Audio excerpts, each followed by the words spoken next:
Bellarmino Resort. Dito po yan sa General Tino, Papaya. So, ayan. Napakaganda po dito, mga mare. Ayan ang kanilang mga cottage. At ito ang kanilang swimming pool. Meron silang dalawang pool. May pang kids and may pang adult. Tapos ayun ang kanilang TV room. Ayun naman yung kanilang greenhouse. At ayun yung White House. Ayan.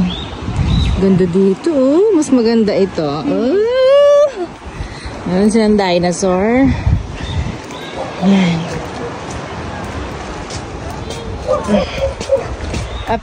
Upload ko po ang video sa aking page. Siyempre, ang pinaka-highlights nito ay yung kanilang river. Ayun ang river. Ayan. Ba, ganda.